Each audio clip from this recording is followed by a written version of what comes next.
Now, all I knew going into this movie was that it was a horror with vampires, it has an amazing cast, and the director of the film is Ryan Coogler, who made Creed and Black Panther. By the way, the movie isn't really a horror movie, even though the trailers made it seem that way, but that information alone made this movie in my top 3 most anticipated movies of the year. So, did it live up to the hype? Yeah, it actually did. This movie's really good. Is it the best movie of the year?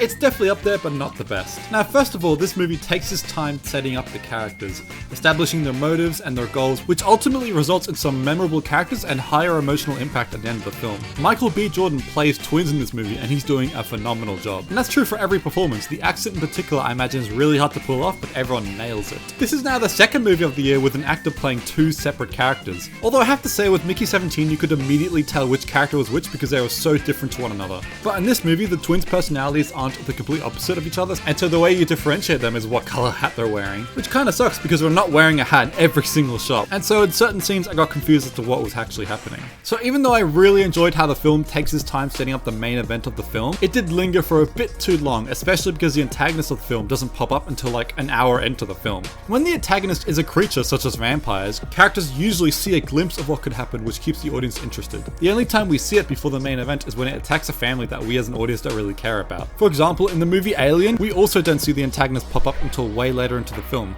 but the characters at least know of its existence. It keeps tensions high from the beginning of the film and creates uncertainty in the atmosphere. But in this film, that doesn't happen at all. The first hour of the film was kinda chill until they literally rock up out of nowhere to the front house, sing a song and then go away. And yeah, you heard that right. There's singing and dancing in this movie, and quite a lot of it. For those of you who regularly watch my content, you'd know that I am not a fan of musicals, because usually you can just delete those scenes and the pacing becomes a lot better. But this movie is an exception because the music doesn't last very long, and when it does happen, there's something important to the story happening at the same time. That is how a musical is supposed to work instead of just singing for no reason.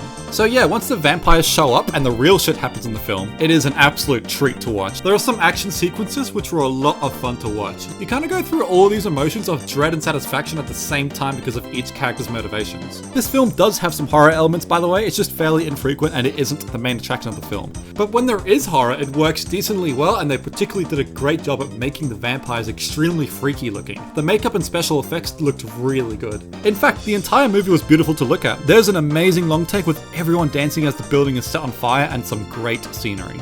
But the main reason why I liked the second part of the film so much was because we care about these characters. I was invested into the twins, the musician, Hailee Steinfeld, and a few other characters. Watching them go through what they did was very emotional, and so I was hooked for the entire second half of the film. But that is my main complaint of the film. The second half is a lot better than the first half, so if I ever rewatch this film, I'll just be waiting for the really good shit to happen. And I admit this is kind of nitpicky, but the vampires are kind of dumb in my opinion. Which is weird because the film makes it seem like they're smart. They retain the holder's memories, they're excellent at blending in and acting like a normal person. And I left this point till the end because I'm going to talk about spoilers now, so skip to this timestamp if you don't want to get spoiled. So they can very easily kill everyone with no problem at a certain point of the film. But instead, they're kind of just goofing around the whole time and begging to go inside the house when it's clearly shown later on in the film that they can simply just break in. But then they continue to be dumb because the people who come out on top at the end of the film didn't really outsmart or even outskill them. They were completely fucked until suddenly the sun comes up and kills all of them. And somehow, almost every single vampire didn't predict this to happen and then they just die. Yeah, nah, that was just so anticlimactic for me.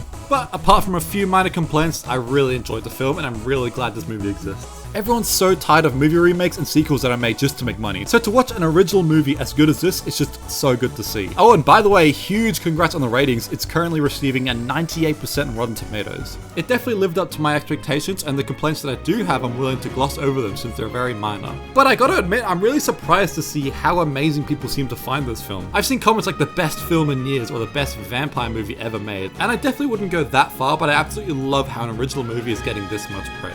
And this is definitely an unpopular opinion because that movie got mixed reviews, but I'd say it's about as good as Mickey 17. I gave that movie an 8.5 out of 10, so this movie also gets an 8.5 out of 10.